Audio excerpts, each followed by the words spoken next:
Hello everybody out there. I know you can't see me right now. Here's my hand. Anyway, I'm going to make jelly roll today, and I thought I would start off by showing you how the eggs go in here, and I beat them for 5 minutes. That's very important, okay? So anyway, we'll just get started here on jelly roll. I think some people might call it Swiss roll, but I'm not sure about that. Anyway, my mother always called it Swiss roll. My mother made it for years and years and years. And I've made it for years and years and years. And I'm just going to break my eggs one at a time into a little bowl. Just because that's the official thing to do. It's not what I always do, mind you. There we go. One broken egg. In it goes. Now make sure I don't have any eggshell in this. This is a sponge cake. And it is the only recipe for a sponge cake of this type that I've ever found that doesn't require that you separate the eggs and do the whites and the yolks separately. This one, you just go for it. You just go for beating these eggs. Oops. Sorry, forgot to dump that one in, but that's okay. I didn't get any shell in. There we go. Here's my 3 eggs in my bowl. The very first thing I have to do is beat these eggs for 5 minutes. Now, this is why I pulled out my big heavy stand mixer. You can do this part of it if you have a handheld electric mixer or any other brand of stand mixer, but this is the kind I have and I love it. I've had this one since 2006, so I've had this one quite a long time. Anyway, so I'm going to start beating this, and I'm going to turn you off because you don't need to see this going for 5 minutes. I set the timer on my stove because getting this done for 5 minutes is very, very important, and you'll see why when I'm finished, because I will show you what it looks like when it's finished. Right now it's just 3 eggs in the bowl. In 5 minutes it's going to look quite different. Alright, well, we're back now and it's 5 minutes later. See, these eggs have been beaten continuously for 5 minutes on the medium-high heat speed of my stand mixer. But if you're using a handheld mixer, you would probably have to go to hot to get this. And you want it to be nice. See how nice and light that is, and how it goes like that? This is going to supply a lot of loft to your cake, but it's very, very important that you do that for 5 minutes. Now I'm going to put this back on, and I'm going to turn off for a second here. While I do this, I'm just going to add my sugar as this goes, and then I'm going to be adding my other ingredients as this goes. Anyway, okay, just a moment. Lemon extract. Doesn't have to be organic or whatever. This happens to be what I bought this time. 3/4 of a teaspoon, half to 3/4 of a teaspoon, half to 3/4 of a teaspoon, and I find I like to be generous with it. This is the only thing I use this for, so I consider this to be a bit of an exotic ingredient. If I can get it open. It's been a while since I made jelly roll. And so I just kind of do a half a teaspoon, and then I add a bunch more. There we go. Now I'm going to add 2 tablespoons of milk. I use homogenized milk. That's the 3.25% milk. Oops, am I paused? Am I going? I'm going. Okay, good. 3.25% milk. I'm just going to add that in here too. Just measure in a couple of tablespoons. I don't know if you can see that or not, but there's a little line inside of my measuring spoon that shows me where liquid measure is on this particular spoon. There now. Okay, so next, in goes 1/4 of a teaspoon of salt. I have to measure that over your bowl. There we go. Okay, good. And now, 2 teaspoons of baking powder. Not baking soda, baking powder. 2 different ingredients. It's important that you use the right one. If it calls for soda, you need to use soda. If it calls for baking powder, you need to use baking powder. Important. There are different chemicals in your baking powder than are in your baking soda. That's why it's important. Alrighty, now I'm going to turn you off again for a second while I beat these ingredients in. Then I have one last ingredient to add, and that's 1 cup of all-purpose flour. And when that's finished, my batter will be complete. I have turned my oven on to preheat at 400 degrees Fahrenheit, which is 205 degrees Celsius. So That should be preheated before you put your cake in. It only takes 8 to 10 minutes to cook this cake, so it's all going to go pretty quick.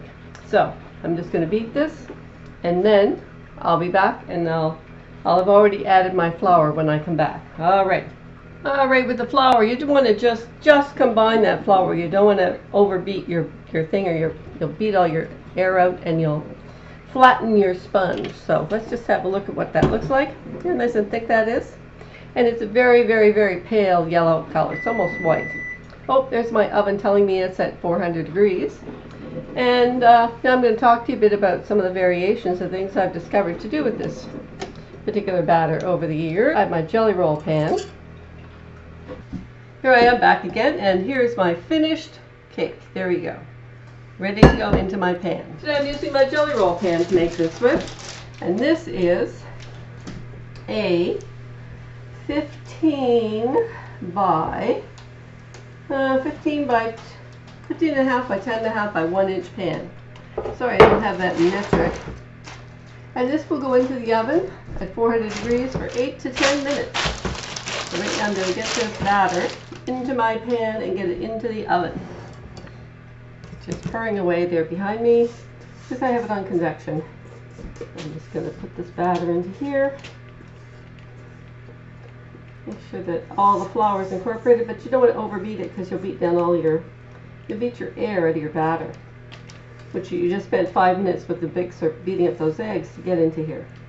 Plus your baking powder will help out. Now you may have noticed there's no oil in this cake at all, none. The only fat that is in this cake is supplied by the egg yolks. And we just spread this out so that it fills this pan.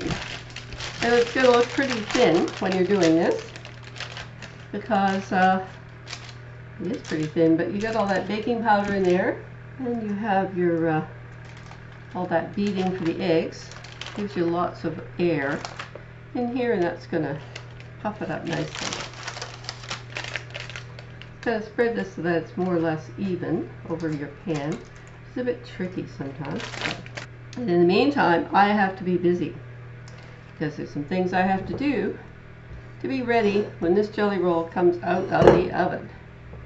I am not going to have 8 minutes of idleness. I have 8 minutes of activity. Now on to the next thing, which is I have to take a tea towel. It's just a linen tea towel. I'm going to soak this with water, cold water. Maybe scratching your head and going, now why in the world is she doing that? Because when that hot cake comes out of the oven, I'm going to dump it right on this tea towel. So I'm going to reposition my camera so that you can see that when it comes out of the oven. When this comes out of the oven in 5 minutes, I also have to have my jelly ready. This is my own homemade raspberry jelly, which you're going to go, what? Yeah. I grow raspberries in my backyard and I make raspberry jelly out of it. I know. Sounds crazy, doesn't it? But it's the only crazy thing like that I do. Here we go. Raspberry jelly. And that is going to go right on top of my cake. I use raspberry jelly with mine. My mom used apple jelly always when she was making hers. 400 degrees, so you see I'm using my oven mitts. And see how beautiful golden brown that's gotten?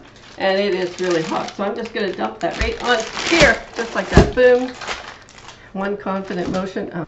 Okay, so now get this off of here. And I got to peel it off with the parchment paper. Parchment paper, don't take my cake. Something else you need to do to this cake. Peel this off carefully so you don't leave too much of the cake on the parchment paper. This is a bit different than a lot of jelly rolls because I'm going to put my jelly on right now while my cake is hot. And then I'm going to roll this cake up for 5 minutes. And then I'm going to put that in some plastic wrap with sugar on it. And I'm either going to put icing sugar on it or I'm going to put regular white sugar on it. Depends on whether I have icing sugar or whether I don't feel like it. And I'm going to take my knife and I'm going to, let me just edge this camera down. I'm going to cut the edges off of this cake. Just like this. Take all the edges off. And this is so it will roll nicely and you won't crack the edges. And don't worry, these bits won't be wasted because you know what? You can just feed those to any kids around the kitchen, or you can try them yourself, or whatever. A little bit of jelly on them, and well, after all, they're part of the main cake, right? There now. Okay. Try not to break that edge off of my cake. Okay, now I'll take my jelly, and I'm just going to blob it right on here like this. Boldly go with the jelly. And this is about 6 ounces, which is somewhere around 200 grams of jelly.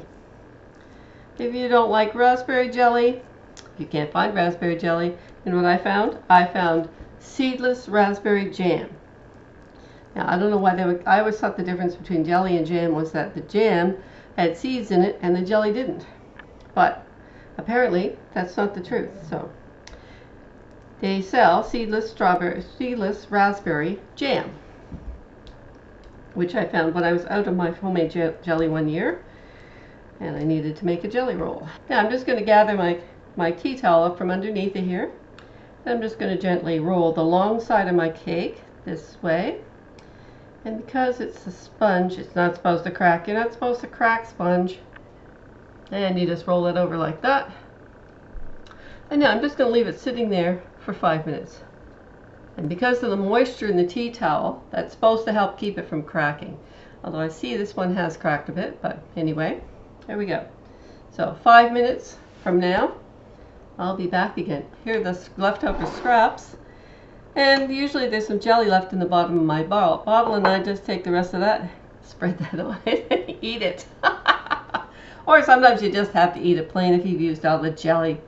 Oh dear, life is so tough in you know, first world problems and all that kind of good stuff. So that's like 3 eggs. Hello, I'm back again to finish off my jelly roll. I hope you enjoyed this recipe and that you will press like or subscribe to my channel, and I hope that you will try this recipe and give me some comments about what you thought about it, and I hope it worked out for you. If you followed my directions, I hope it worked out for you, because it always works out for me when I do it that way. This camera down, and I'll show you transferring the cake from its temporary wrap in the tea towel onto the plastic wrap, which will be its more permanent home, at least until it's sliced and eaten. Sometimes I use icing sugar, but sometimes I just use regular white sugar. My mother always used icing sugar. One day she said, "Oh no, I don't have icing sugar." And I said, "Well, Mom, sugar is sugar. Why don't you just use regular white sugar instead of icing sugar?" And she was like, wow, she never thought of that. So here we go. I'm just going to roll that around because that helps keep it from sticking on the plastic wrap.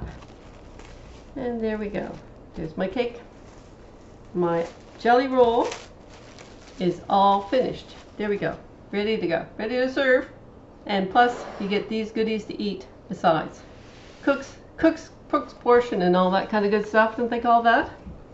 Anyway, I hope you enjoyed today's video, and I hope you'll watch my next video on Ruby's Classic Cooking. I have to remember how to say that. It's the name of my own channel. I gotta get used to saying it. Anyway, I'll be back again, and I hope you'll join me next time on my next episode. Bye for now.